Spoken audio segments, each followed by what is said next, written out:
Olá, mais um JM Informa.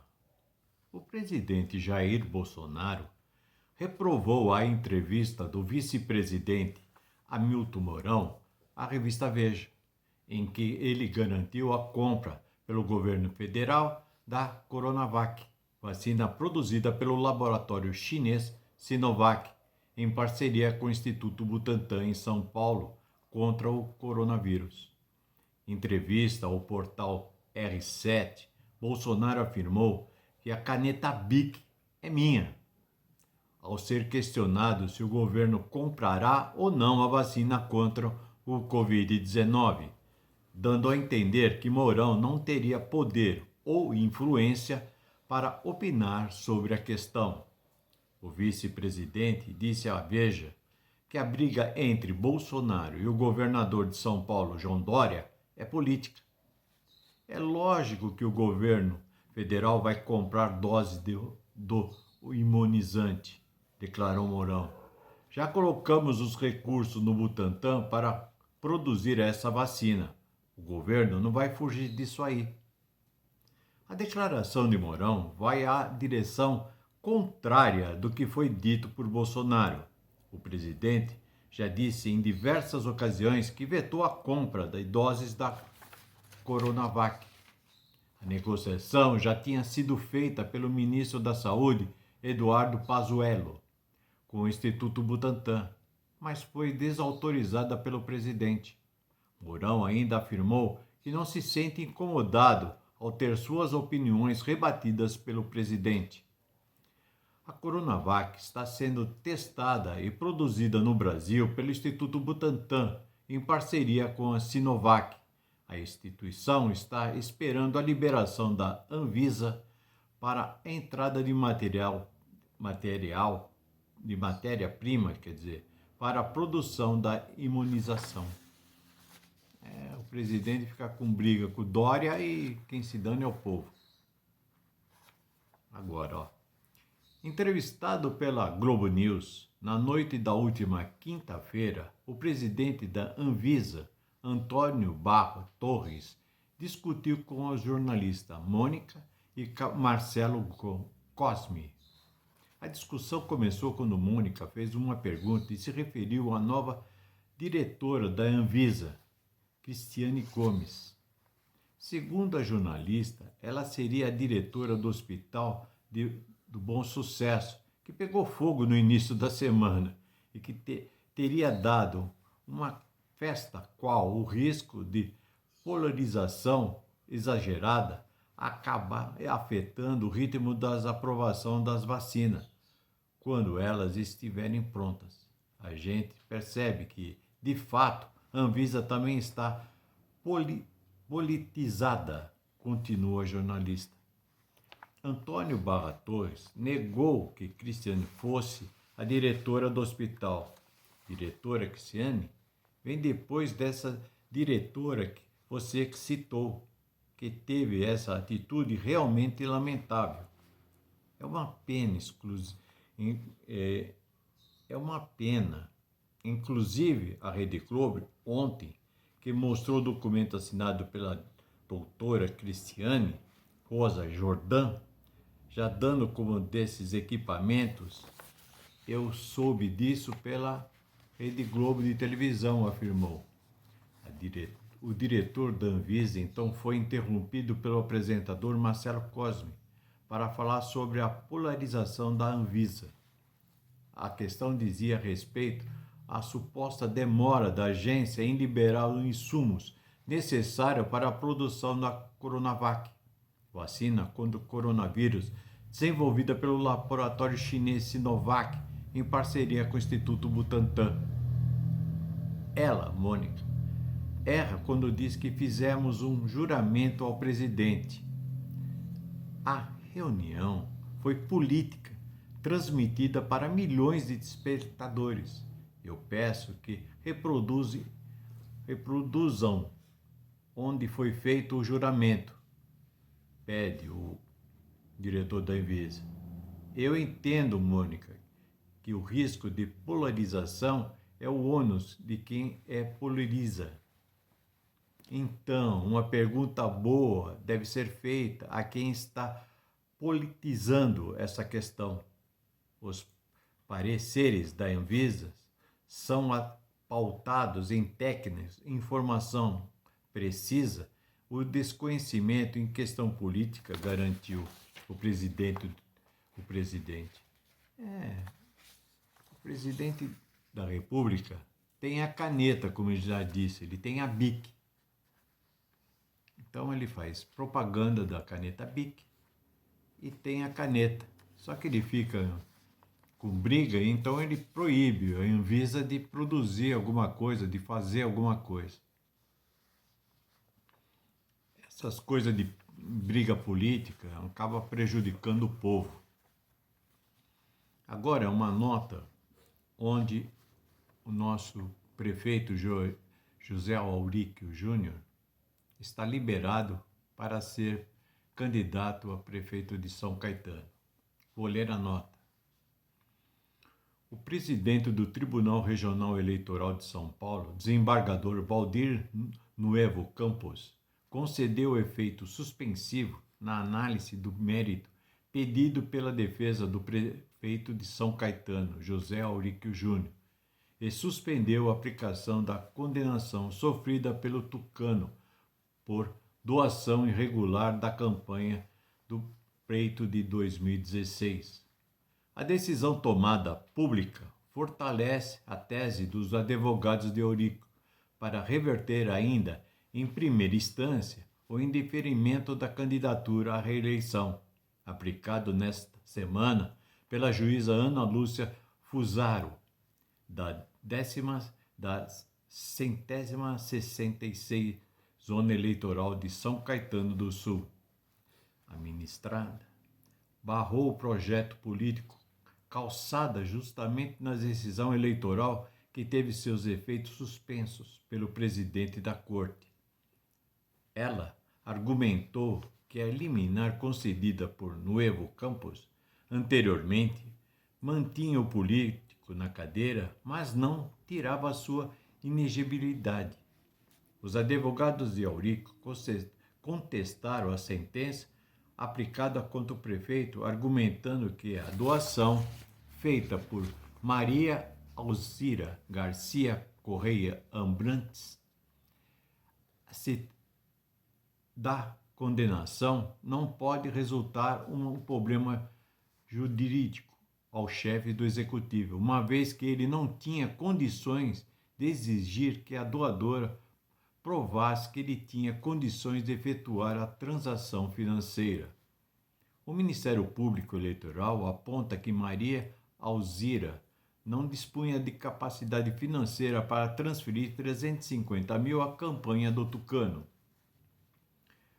Afigura-se, no meu entender, contrário à razoabilidade de que se demande em sua sede de ação eleitoral desconstitutiva do diploma que o candidato seja determinado judicialmente a comprovar a renda do doador, principalmente na hipótese em que é questionada a ausência da capacidade econômica daquele que realiza a liberalidade. Tal cargo probatória pode inclusive ser considerada diabólica, tendo em vista a impossibilidade absoluta de candidato a ter acesso aos dados fiscais e bancários dos doadores eleitorais, bem como que ele percebe primo à primeira vista que se tratava de recursos não decorrentes da atividade econômica de quem efetuou a doação, escreveu Nuevo Campos, ele que já havia concedido em liminar o efeito suspensivo a favor de Auríquio. Essas discussões, Auríquio já está livre para fazer a sua candidatura à reeleição a candidato a prefeito de São Caetano do Sul. Agora, notícias políticas.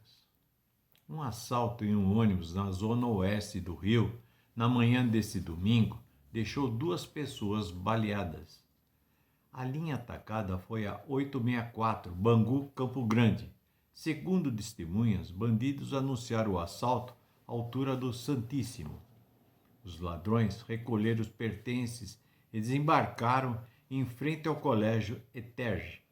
Ainda na porta do ônibus, um deles disparou. Duas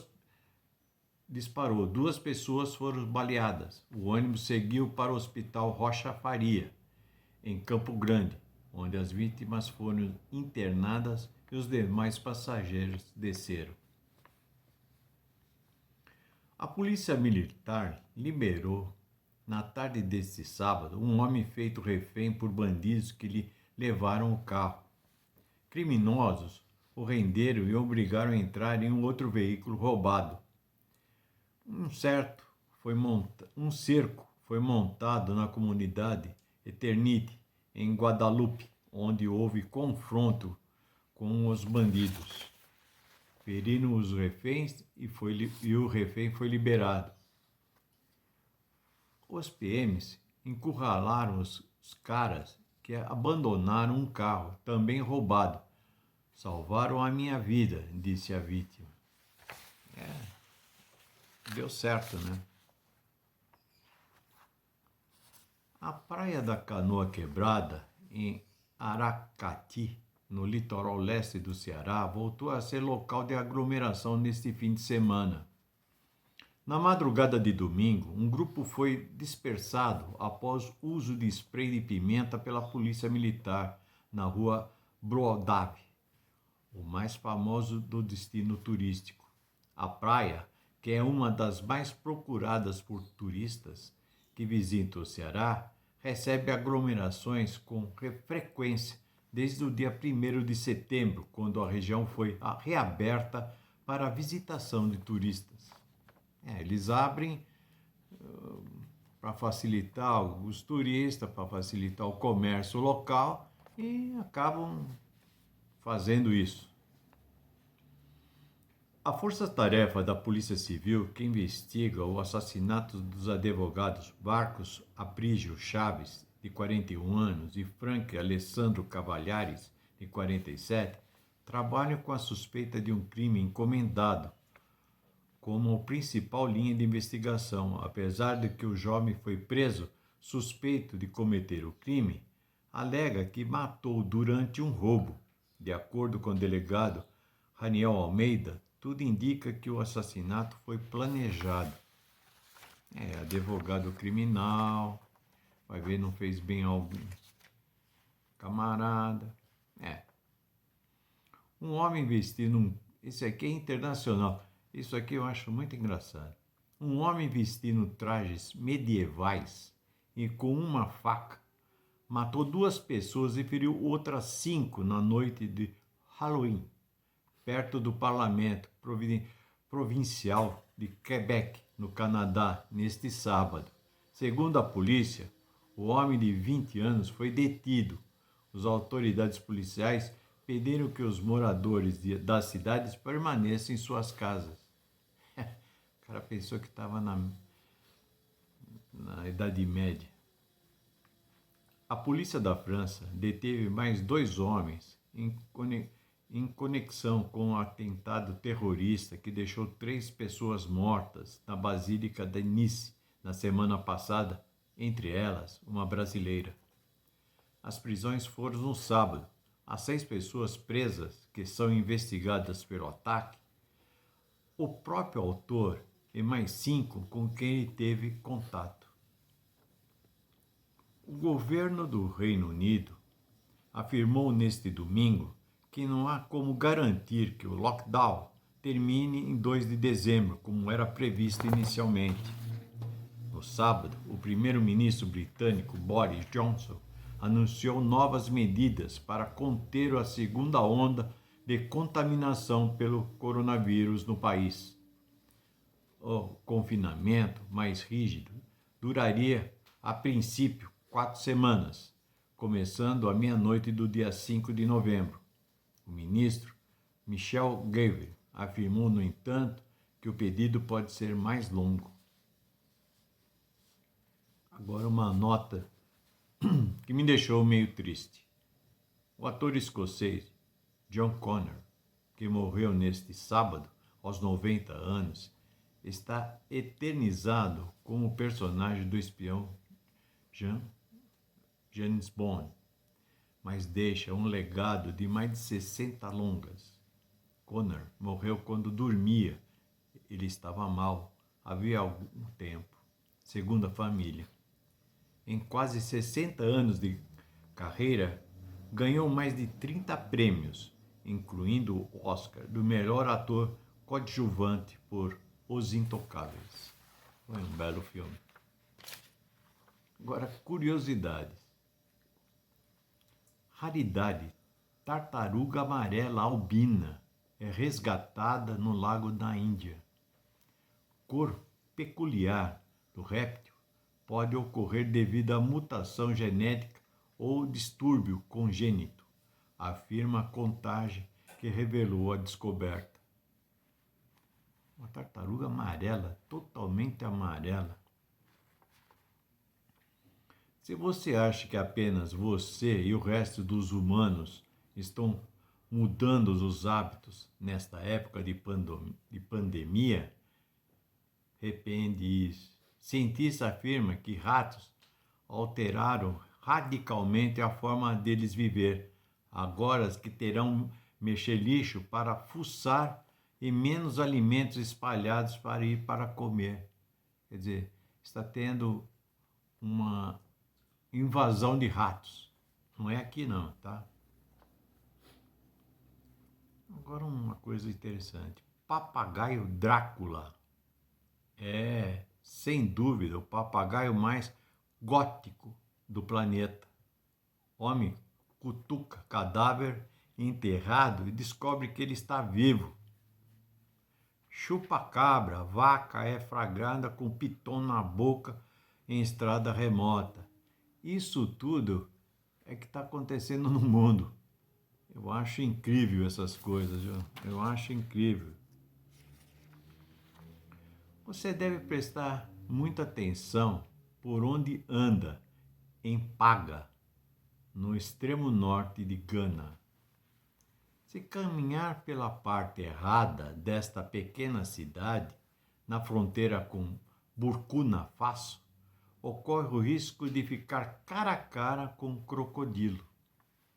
A população local cultivou uma relação assustadoramente próxima com esses répteis, que vivem em lagos sagrados ao redor da cidade.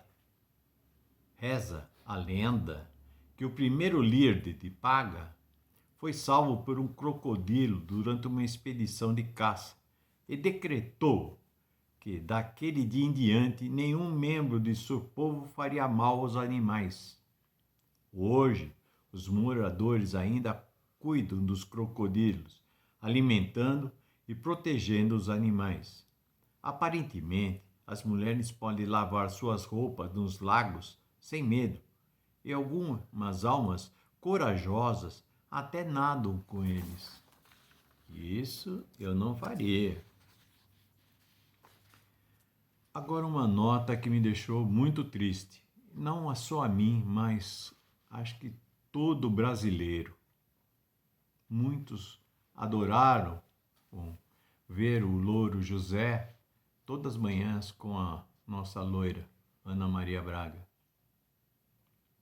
Tom Veiga, de 47 anos, intérprete do Louro José, foi encontrado morto na casa dele no Rio. A causa da morte ainda não foi divulgada. Tom Veiga interpreta o Louro José no programa Mais Você, apresentada por Ana Maria Braga na Globo. Foi encontrado morto em sua casa na Barra da Tijuca, no Rio, neste domingo. Veiga trabalhou no Mais Você por mais de 20 anos. Ele tinha problemas cardíacos e passou por um cateterismo em 2017. Em janeiro deste ano, Tom Veiga interpreta o Louro José, casou-se com Cibele Hermanini Costa, de 31 anos. Foi o segundo casamento dele.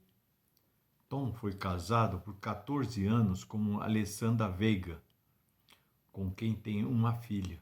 O relacionamento terminou em 2018, após algumas brigas. No mesmo ano, Tom assumiu o namoro com Cibele. O casamento de Tom Veiga, o Louro José e Cibele, Hermínio Costa, chegou ao fim após 8 meses. Tom criou o fantoche do Louro José há mais de 20 anos, quando era coordenador do estúdio e produtor executivo do programa Note e Anote, apresentado por Ana Maria Braga na Rede Record. Ana Maria Braga está devastada com a notícia. Em março deste ano, Tom recebeu uma homenagem da companheira da atração na Globo. Obrigada pela companhia, parceria, lealdade. A gente nunca discutiu, nunca brigou. A gente nunca ficou sem se falar por nenhuma razão. É uma das relações mais fantásticas da minha vida. Ele é irmão do meu papagaio, que está lá na fazenda, que também é Louro José. É meu filho de penas, diz Ana Maria Braga. Louro José, eu conheci ele como produtor na Rede Globo, na Rede Record, quando eu trabalhei lá. Eu conheci ele muito pouco, tive muito pouco contato com ele, mas ele era uma grande pessoa. Espero que os familiares encontrem um alento em seus corações. Eu fiz esse pensamento do dia bem antes de ter a notícia da morte do Tom Veiga, do Louro José. Prestem atenção nesse pensamento do dia. Pensamento do dia. Não fique ansioso. Com quem você não tem, tudo tem seu tempo. Jogue a semente no chão. Cuide, um dia elas irão germinar. Eu acabo esse programa hoje homenageando o Louro José. Não vai ter a vinheta, não vai ter a máscara, vocês vão ficar com a foto deles, em homenagem a eles. E até amanhã, se Deus quiser. Ele há de querer.